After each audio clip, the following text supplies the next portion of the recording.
Hello, Epi here.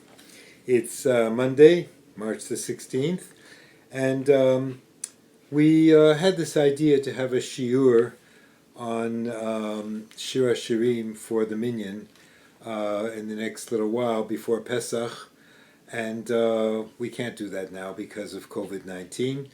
And in general, I think we have to find ways to maintain community despite social distancing. I know that's not easy. We thought one possibility was to provide a few shiurim on video on Shir haShirim that we could share through this wonderful medium. I'm not great at this kind of stuff, but let's see how this first one goes, and then we'll see from there if there's interest to go on with a few more. Each one would be quite short, 10 minutes or so, and we would take it from there. One of the ways that we can, in fact, maintain community as Jews is to go back, unify ourselves by going back to sources that belong to all of us. And the Hebrew Bible, the Tanakh, belongs to us. And we can revel in our ability to read it and enjoy it and use it as part of our spiritual life. So, as we prepare our homes for Pesach, by cleaning and all that, we can prepare ourselves spiritually for this season of liberation. The Exodus in our national history, wonderful spring in our personal cosmic history. We come together this way, at least in the Northern Hemisphere. All winter, we add Mashiva Ruach Morida Geshem to our daily prayers, and the idea is that we're asking for wind and rain in the land of Israel in a time when it's supposed to rain in Israel. We're not asking for the impossible. We're just asking for what naturally should happen. But Geshem and Ruach have another meaning as well. Geshem, rain, is that root comes to mean the material world, Gashmiut. And Ruach, wind, that root of Ruach denotes the spiritual world, Ruchaniut, Gashmiut and Ruchaniut. So as we clean for Pesach and clean the material world, getting ready for the holiday, we can take a few moments with a special book, Shir haShirim, to refresh our spirit, the Ruach, in anticipation of this great holiday. Some of you have studied this book with me before, but repetitive study is part of our tradition. It's like prayer. In fact, we repeat Shir haShirim every year on Pesach, and some Jews even repeat it every Friday night before Kabbalat Shabbat. It's one of the nice things about living in Morocco is that in shul Friday night, usually a young boy or a group of young boys would sing chapter after chapter of Shir haShirim. There's this beautiful melody that the Sfaradim use right before Kabbalat Shabbat. Shir haShirim is a unique book among the 24 books of the Hebrew Bible. Like Esther, it has no mention of God, yet the rabbis of the Talmud thought it was all about God. Unlike Esther or Ruth, it does not have a single coherent narrative. Yet commentators throughout the ages have seen its verses, in its verses, one single love story. There are 5 Megillot, scroll books in the Bible, and each of them has been connected to a specific moment in our calendar. Shir haShirim on Pesach, Ruth on Shavuot, Eicha on Tisha B'Av, Kohelet on Sukkot, and Esther on Purim, and one could add the book of Jonah on Yom Kippur to that list.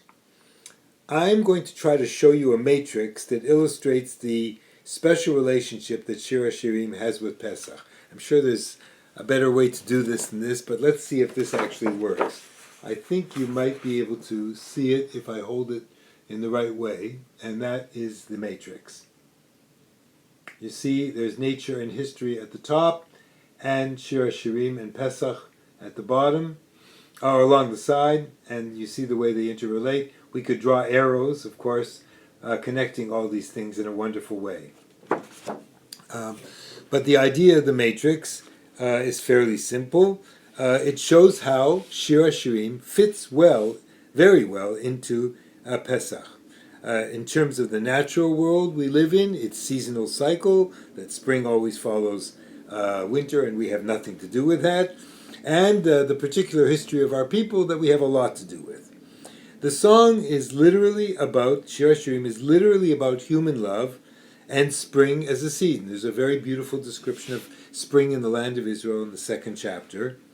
Pesach is called Chag HaAviv, the spring festival. In history, the song has been interpreted allegorically as the ongoing love affair between the Jewish people and their God, while Pesach is about God's remembering us in our slavery and liberating us, a great demonstration of God's love for us.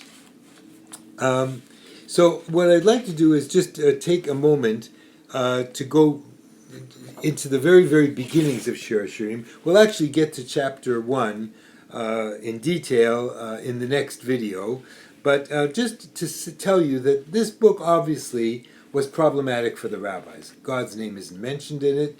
And, you know, in Esther, where God's name is mentioned, the rabbis went out of their way to decide that there was a mention of God. Anyway, that the word makom in chapter 4 represented God. Some rabbis disagreed with that, but they had the sense that they wanted to sort of make God's presence felt in the book. Here, the way they did that is unique, really, and but they were concerned because on face value, in the plain meaning of the text, pshat, it's erotic love poetry. You don't have to go too deep into the book to see that.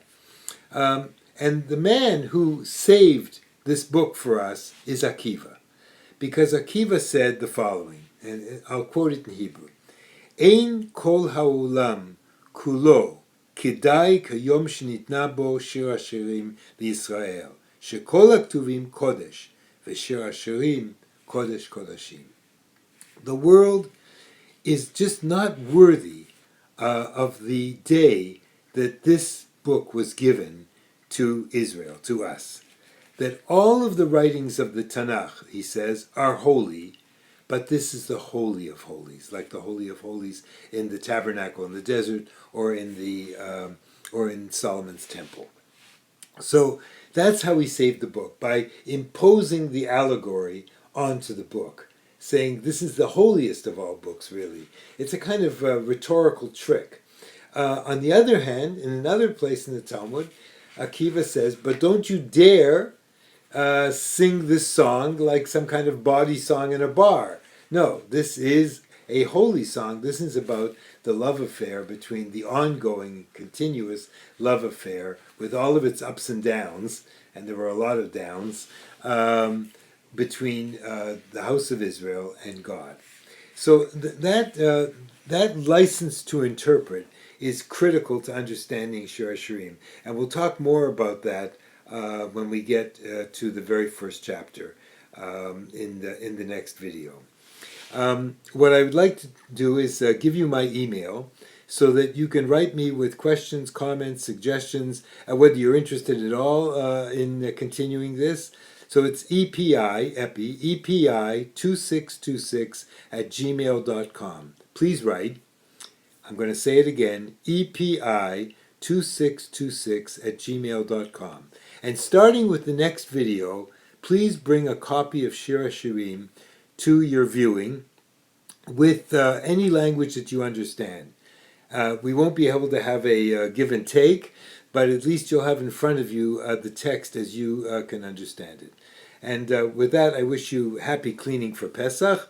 Let me know of your interest in this, and we'll go on with the next video. Bye.